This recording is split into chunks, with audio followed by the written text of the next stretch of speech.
Welcome to episode 1 of our Hispanic Heritage Month video series. In this series, we're exploring how cultural understanding, peer support, and dedicated outreach efforts are making a real difference in the lives of Hispanic individuals and families. At the Center, we believe that every individual deserves access to compassionate, cultural, sensitive care. Today, we'll be diving into how our team is working tirelessly to provide services to the Hispanic community, from addressing barriers to accessing care to breaking down the stigma surrounding mental health. Our focus is on empowering individuals and fostering resilience. Together, we're building stronger, healthier communities. Now, let's meet the incredible individuals who are leading the way in supporting the Hispanic community through community outreach and peer support. First, we have Ana Saneceros, the Director of Outreach Services here at the Center. We also have Armando Sanchez, Peer Specialist Supervisor at the Center. Welcome, both of you. Thank you for doing this. Thank you. Are y'all ready to get started? Yes, we are. Awesome. So the first topic is going to be the role of cultural understanding. This is in crisis intervention. So first one is how cultural awareness influences the approach to crisis intervention within the Hispanic community. So I'll let one of y'all start. Go ahead. Okay, so hi, thank you for having us here. I would like to say that what we've experienced and feedback that we've received from the community regarding the population that we serve and regarding this topic is that we see a lot of individuals that have a lack of understanding, a lack of awareness regarding resources, regarding any need that an individual may have. Where do I go for services? Who do I call? And along with that comes fear of stigma, fear of not being able to access those services, pay for those services, and also immigration status, right? So if they're undocumented, they have a fear of being reported and maybe even being separated from their families. So that is a lot of what we hear when we're doing outreach out in the community. And I wanted to add that especially when crisis situations, I have two peers that actually work for our crisis units. It's called SMART. There's an East Side and a West Side team. And when I think of culture, especially in the realm of crisis, it's really hard for me to put those two words and two concepts together, because the last thing that one's thinking about, regardless of the position that you're in, if you're the service provider or the person receiving the services, the last thing that one's thinking about is culture. But it's really, really important to remember that everyone has a background, everyone has a culture and specific preferences to the way they do things, the way they see life, the way they'd like to receive services. Language is really, really big in our services, because we really like to hold space for the individuals and kind of let them tell their story and let them tell us how they'd like to drive the vehicle that's going to get them to the next steps in their recovery process. Awesome. Thank you. So how does each team, your team and your team, how do y'all deal with the language barriers that we may face with individuals who don't speak English, who may speak only Spanish? How do y'all handle that? So I would say that having staff that is Spanish speaking, having staff that are culturally competent, and also having access to language lines. I think that's very important, because here we're talking about the Hispanic community, but there are a lot of different languages, a lot of different cultures that exist here in San Antonio. So, being able to access that language line is important. Being able to have access to interpreters, and then of course the staff being, bilingual, and also, like I mentioned, culturally competent to understand the different cultures that exist here in the community, and being able to access those services to be able to provide that quality care to the individual. Thank you.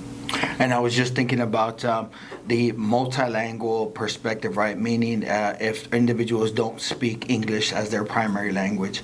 On the other side of that token, we take into consideration that, for example, the clinical language that's used in behind the doors on the electronic health records systems. That clinical language is not used outside of the professional environment, right? Everyday conversations don't include clinical languages, clinical words.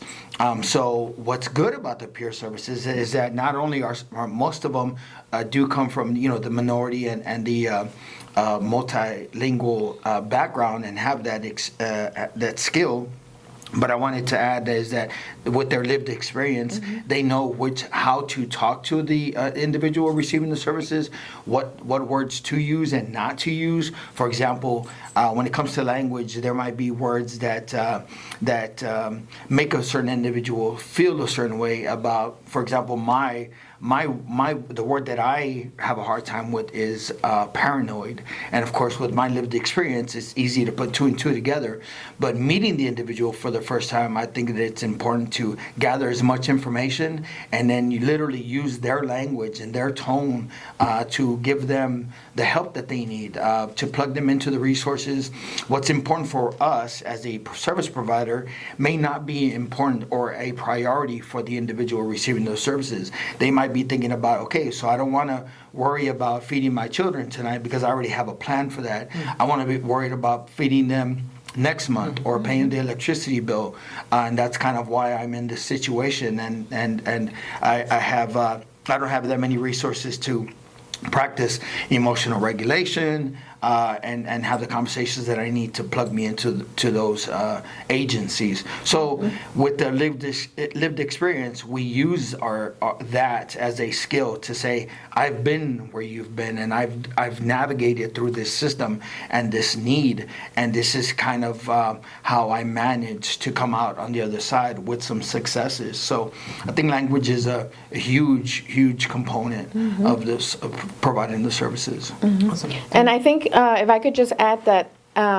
to what Armando was saying is that I think that's why the outreach department is in a perfect place to be able to provide that support, along with the peer support, but along with that support of actually knowing the resources that are out there, building those relationships in the community with other community partners, and then, using the different programs that are in the center to be able to link that client appropriately and be a successful referral. Absolutely. Awesome. Thank you. Next topic is going to be peer support and empowering the Hispanic community through lived experience. Okay. So the unique role of peer support in mental health recovery for Hispanic individuals, or can you talk about the unique role of peer support in mental health? Absolutely. I think that when I think of growing up and how I grew up, the environment I grew up in here in the south side of San Antonio, really it was wrong to talk about your mental health, your any illnesses that you or your family may have experienced or may know little about. The education wasn't available to us. There was hardly any resources. So I know that me and my friends, especially those that I graduated high school with, turned to self-medication, turned to negative coping skills, and we use those things to kind of repress or suppress either experiences, experiences that we had as children, either seeing things or experiencing things in the home, neglect, so forth and so on. Poverty is one of them. I think that it was evident that in growing up, a lot of my friends turned to the military to give themselves that second chance, or to give themselves the resources that were not available to us in our communities growing up. We rode the bus or walked to school. There was no school bus system back then, and then when it comes to now as adults, I think that it's important that we have those types of communications. And in the peer department, right, the peer program here, we actually lean on that, on those skills that we have to be able to connect with each other, to support each other as a professional, and then that way we are taking care of ourselves, physically, mentally, financially, and give each other that that motivation that comes through the hope and understanding, in order so that way we can show up for work the next day and provide those services to our consumers here at the center. Awesome, thank you. And I think that we hear a lot also with the individuals that we serve that, they love the fact that there's peers that are available for them.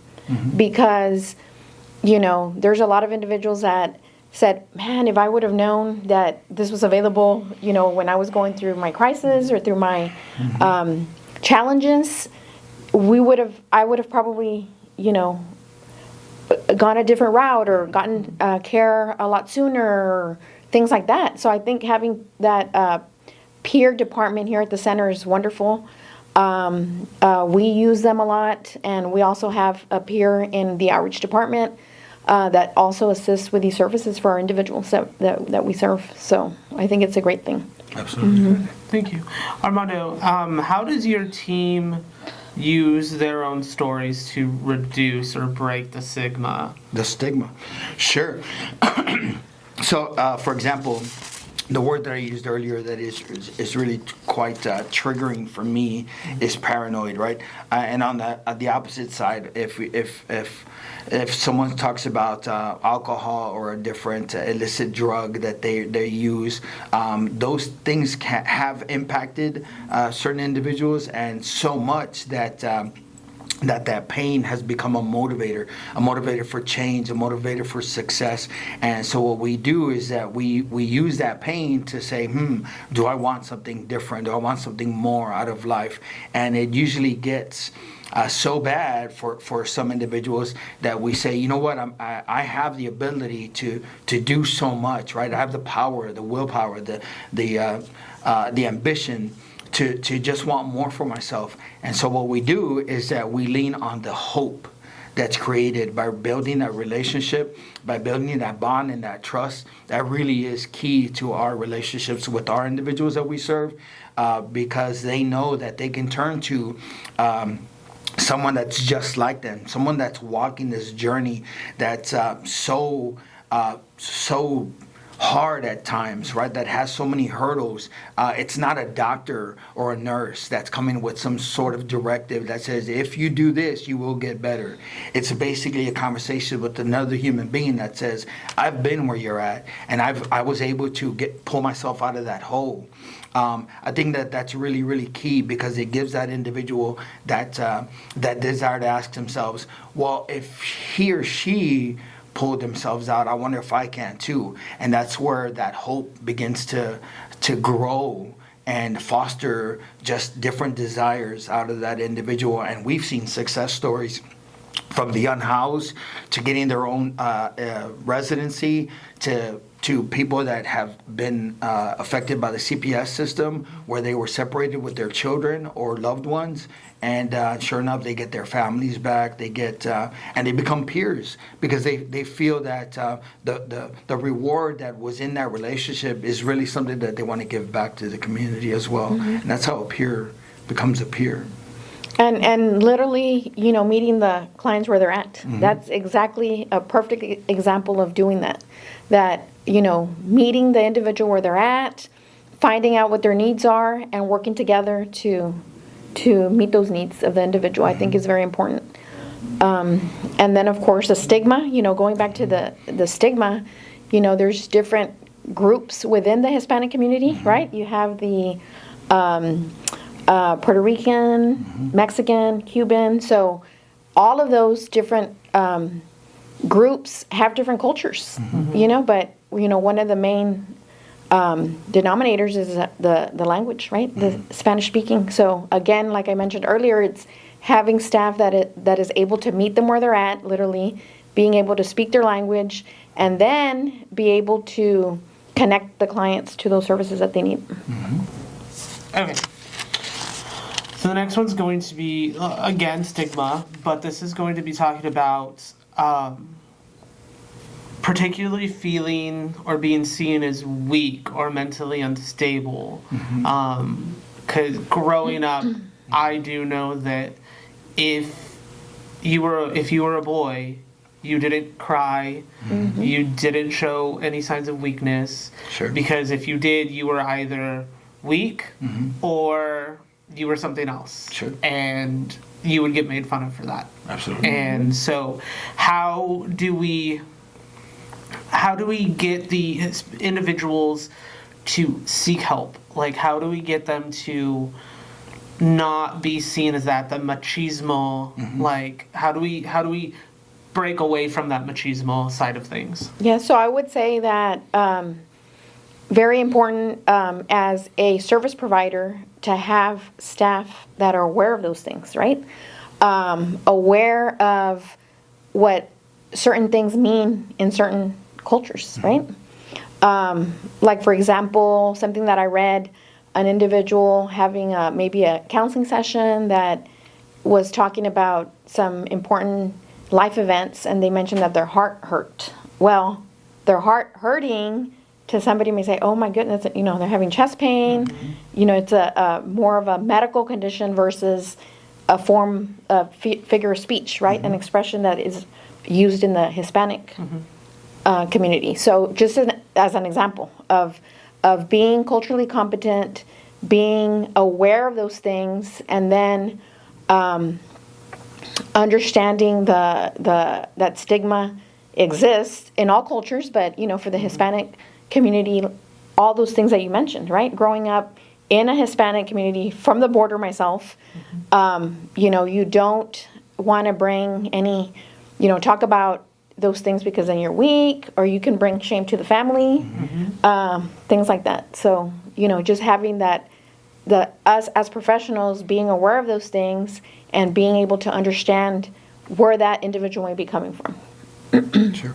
And for us, I think in the peer department, it really is key to understand that most of our peers do have that lived experience, and many of them have been introduced to the recovery process. Some of that looks like it could be a 12-step fellowship, where the recovery process involves really, really looking at the individual, the reflection that it takes to change from the inside.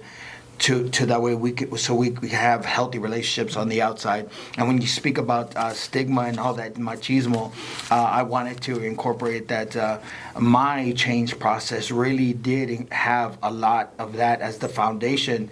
And we have a cliche that we say in the community, in the recovery community, is we were misinformed by misinformed people.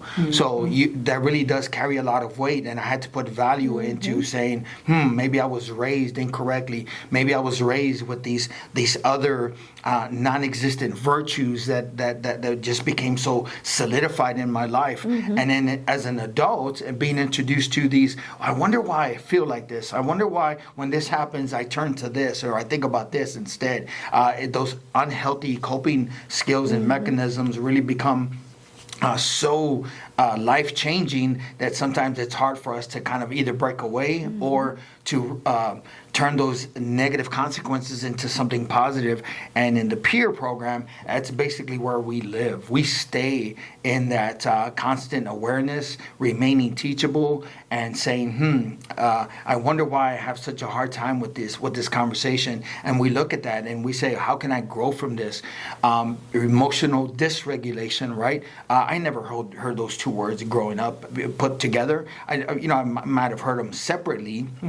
But when you look at it and have the mentality of, okay, so how can I use this to become a better person, a better father, a better son, brother, dad, just anything, I think that it really does take that internal reflection and to ask yourself, okay, so if it's not a 12-step community, if it's not that type of process, maybe something out there will introduce me to recognizing where I am every single day, and how do I use that to grow and to build healthy relationships with everyone around me, right? Not just coworkers, but my kids, my wife.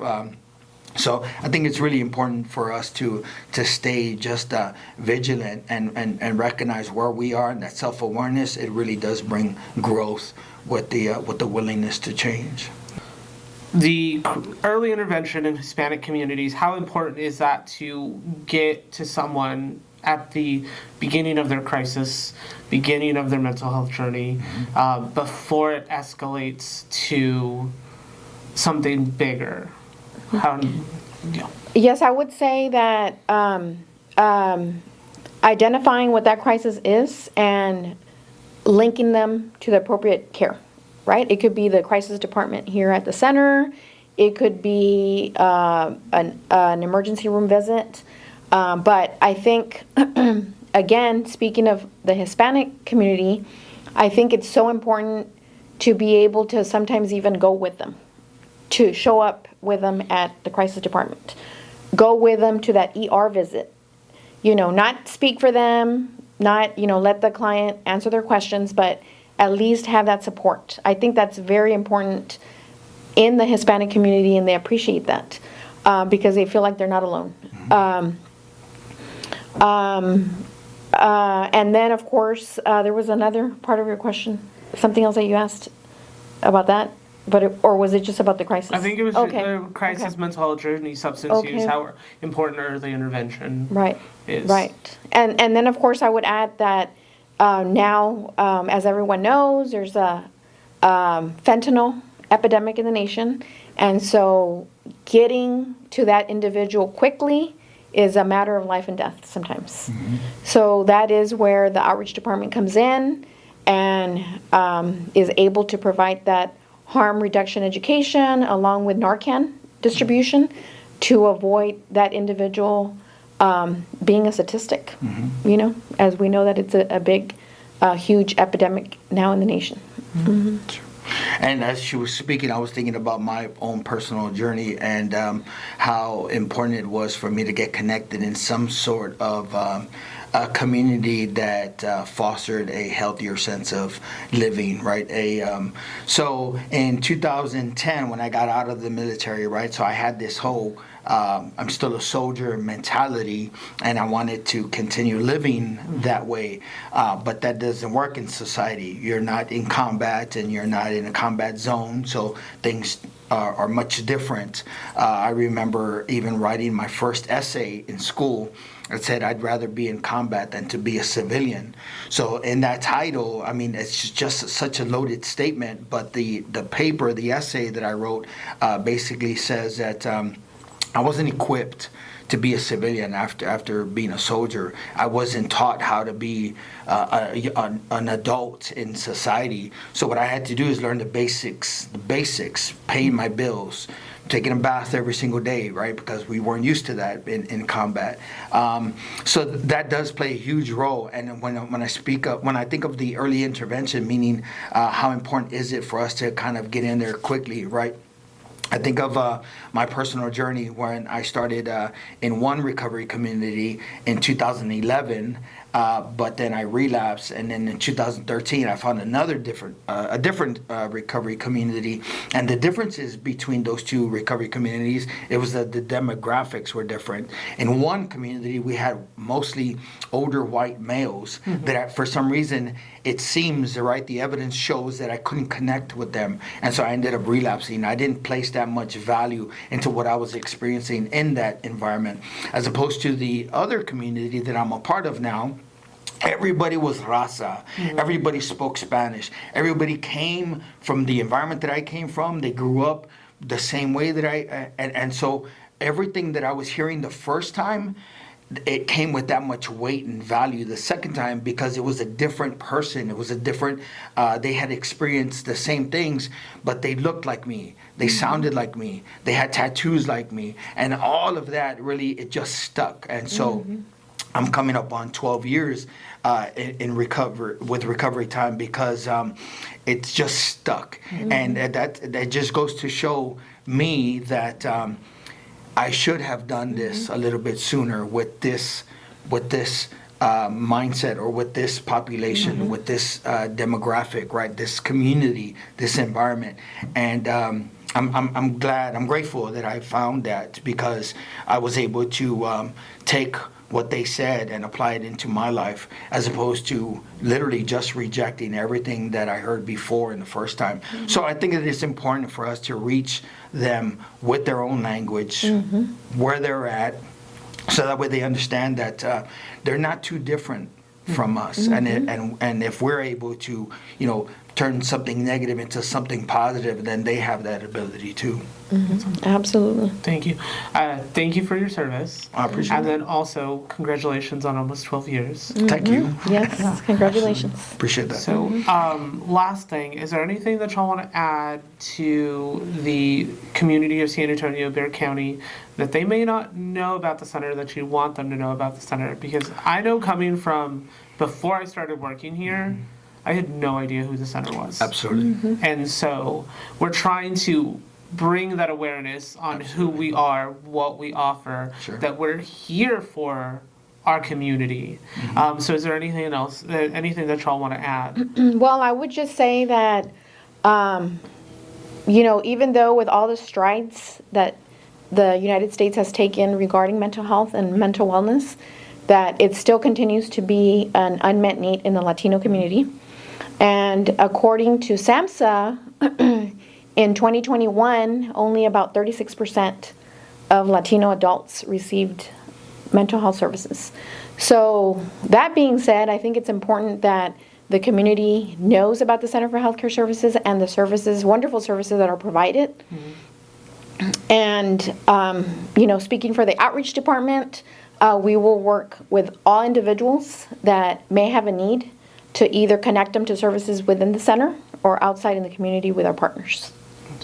And I wanted to lean on just the changes that this Center for Healthcare Services has implemented in the last 5 to 6 years. That really does sound like Ms. Jameson, our CEO, had a huge role in that. But I think that all she did was interpret the needs or what wasn't happening in the agency, and interpret it into something that we, as an employee, as staff, as an agency, could implement.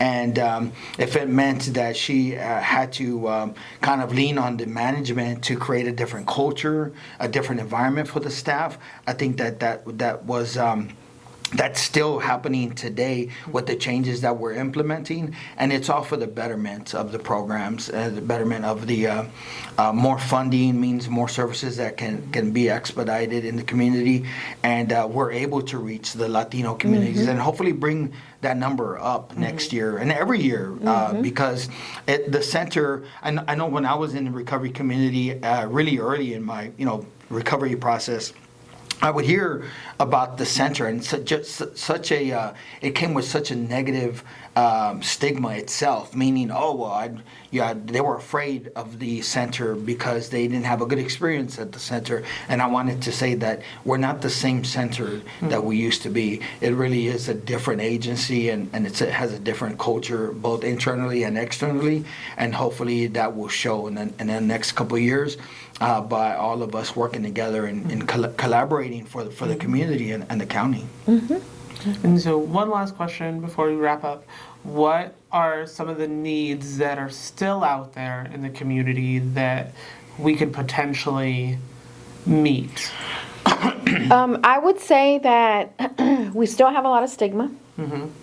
We still have individuals that are undocumented, that are not getting the care that they need because of, they're afraid. And I'll speak regarding the outreach department. One of the bigger needs is access to phones for our homeless individuals, right? There's a need out there. We do go out and meet them where they're at, but with that follow-up care, with that follow-up that's needed to kind of, complete the cycle with that individual for their needs being met, is being able to find them again, right? There's no phones. Sometimes they're not in the same location we found them the first time. So I would say that that's a huge barrier, a challenge, and a big meat that hasn't been met. And I'm going to reply with a risky comment. We're in the business of hiring our consumers. We really do think that it's a successful story when an individual that's receiving services at the Center for Healthcare Services becomes a productive member of society by working for the Center for Healthcare Services. It says volumes. It says so much about his or her journey, right? By being on one side of the table and then literally becoming a provider on the other side of the table. I think that it says that we were at the right place at the right time, and that hopefully that will grow in the changes that we've made recently, from our Thriving Together training that we just recently had, to future trainings, right? Future conversations. I really would like to see peers at every single unit, every single clinic. Right now we have about 33 peers. Most of them are certified. And that means that we can bill for services, and that means that we can put money back into the pot, right? We can put funds back into where it's needed, meaning pay our own way, right? Pay our rent here. I think that says a lot, and we're growing. A couple of years ago, there was no peer program, and with the changes that have been made recently, I think that the center is doing the best it can, and hopefully more funding will come our way so that we can grow into more programs and provide that service across the board.